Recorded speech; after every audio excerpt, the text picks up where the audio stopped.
Welcome to another episode of Reliance Real Estate Radio. And here's your hosts, Jeff Nevin and Joseph Singsheim. All right, welcome back, guys.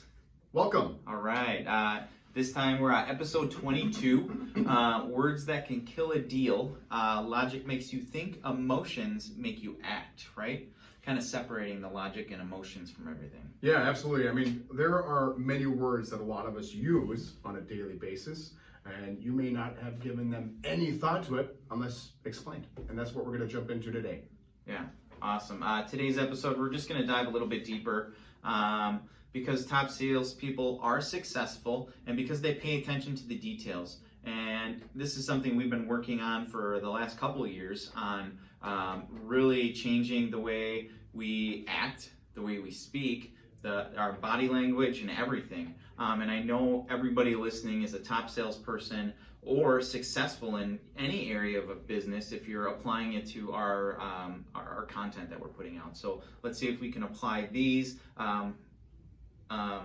different tactics, I guess, yeah, right? And words and phrases. We'll dive in, and I'm sure you can think of plenty more. Yeah, well, we want to sound more credible, more articulate, professional, and it helps us be confident as well. Mm-hmm. And we want to give that information to you. So that's what we're going to jump in today. Yeah, I mean, every word that you say either makes them trust you, right, or weakens your credibility, right? So here are the 7. What we found 7. I mean, there's tons more, and we'd like to actually see the comments below if you found any more of these that maybe we can elaborate on or do a second podcast or video on. But there's 7 common words and phrases not to use in everyday conversation. Speaking of trust. Oh, trust? Yeah. Trust me, man. Yeah. I got this. Yeah. Right? We hear that all the time. Yeah. And it's funny because you don't really put a lot of thought into it, but using it actually gives the impression that you're brushing over something. Like, trust me, man, I got this, right? Mm-hmm. It also implies that you don't really want to explain the answer to or the person's question. You know, you really don't want to engage with that. You just want to shelve it and move on, right? Or even worse, you don't think that they will understand the answer, right? Which we shouldn't be doing because it makes them feel dumb, stupid, irrelevant, right? Yeah. All these different things. So if you've already established trust with your client, with your customer, with your loved one, with anybody, right? Why do you need to say it at all? Right, exactly. So the next thing that we see all the time in the business, and especially in ours, is my client or my seller or my buyer. Don't personalize and or add feelings when working with a client. Adding the word "my" implies ownership or a familiar person.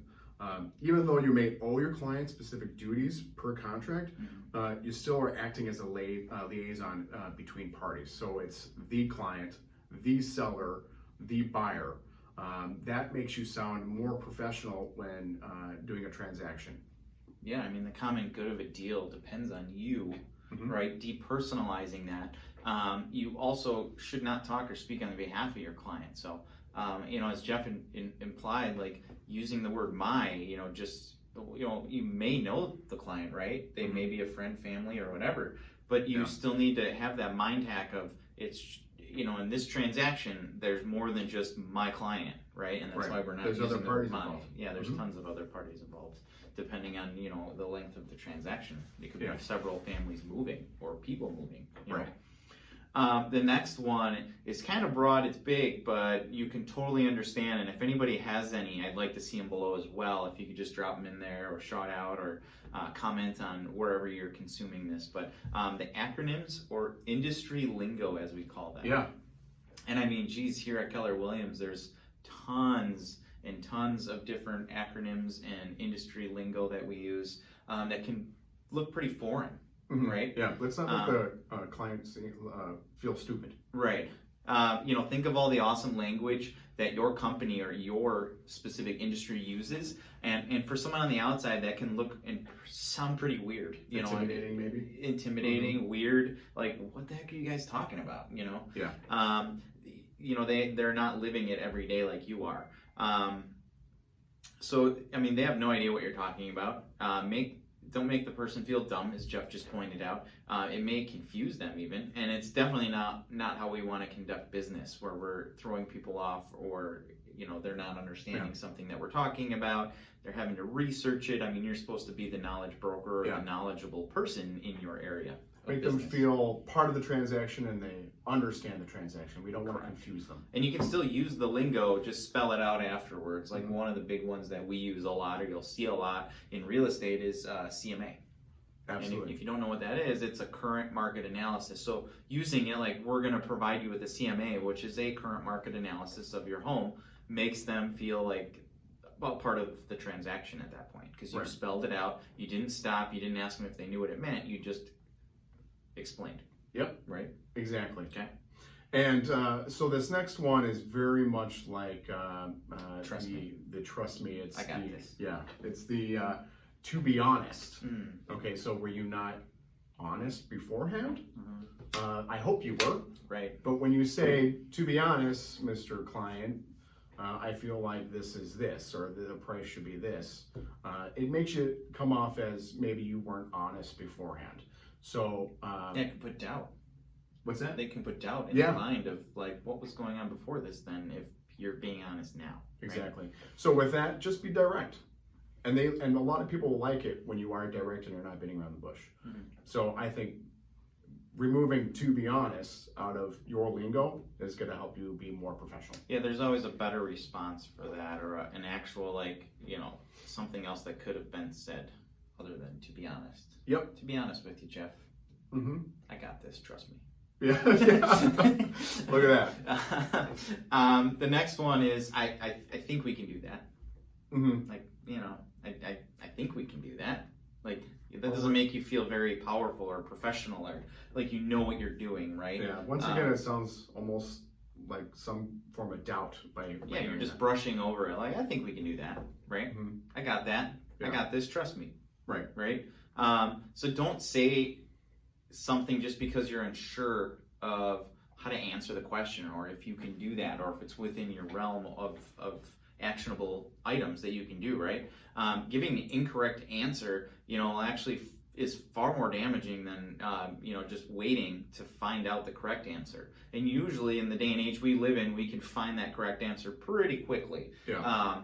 So a better response would be, that's a really great question. Let me find out for you, right? Because again, you don't have to be the jack of all trades and know everything to be the knowledge broker. You just have to be the broker of finding that information and then channeling it towards your client, right?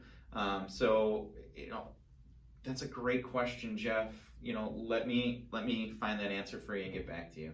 And then when you bring it back, if it was an actionable item, you could already have that action in play, working. And how great would it be to tell your client, hey, guess what? I've already got 3 people working on that. We were able to do it. Isn't that awesome? And they'll thank you for it. Right. And thanks for getting back to me so quick. It's usually better to do it that way than say, hey, I think I can do that, and then find out you can't. Yeah. That'd be a terrible thing to say back to your client. Hey, we can't do that. That wouldn't be good. So this next one is one of my favorite ones to talk about, because you could literally get more agreements or get people to sign on the dotted line by just removing this word, and that word is contract. So when you're going shopping, just hearing it makes me not want to do business with you. It sounds salesy, and the word contract actually, per I guess science, or by saying the word, people tend to push away. So we use words like agreement, form, or let's put the paperwork together. I like that one. Yeah. Sounds like we're doing it together. Absolutely. Yeah. Absolutely. Paperwork. We're going to do the paperwork together. Yep. Let's put that together. Yep. So let's not sound like a salesman, and just switch up that lingo. And I guarantee you, by simply doing that at any appointment where you need to sign the dotted line, by simply saying that, you'll get more signed. Yeah. And they actually relate it to, and I'm going to use just a quick analogy here. They relate the word contract to your client, because they've done research on it, to the word marriage when you say it on the first date. Yeah. So if you've ever been on a first date with someone, I'm sure if someone asks you, hey, you want to get married? you'd be like, whoa, let's put the brakes on here a minute. Check, please. So, so just think about that when you're wanting to use the word contract, right? Yeah. The next one is show you how. Mm-hmm. Jeff, let me show you how. Let me show you how I'm going to do that. And the more times you use it, the less effective it becomes, and actually it's the less they actually trust in what you're saying and what you do, because you just keep saying, well, let me show you how. Mm-hmm. Kind of makes me feel stupid. Like, well, shouldn't I know how to do certain things? And now you're telling me over and over again, let me show you how. Right. So we don't want to overuse the phrase when talking with a client or a prospect or anybody in general, right? Spend more energy showing them why, right? Making the subtle change in your language that can actually make a huge impact on how they respond to you, because you'd probably come with me or probably listen to me more if I was going to, let me show you why I can do X, Y, and Z. Let me show you why my company does this better than others. Let me show you why my team can outperform the other teams, like better than, let me show you how. Because I don't really want to be shown how you do anything. I just want to know why you do it, so I can buy into your why. How does your why benefit me as a client? Right. Because I don't need to know what you do. I need to know why you do it. Right? Absolutely. I think that's a great one.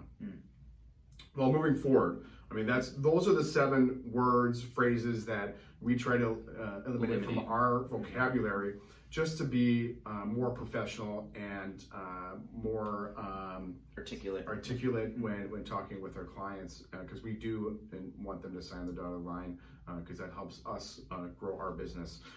It also helps us bring value.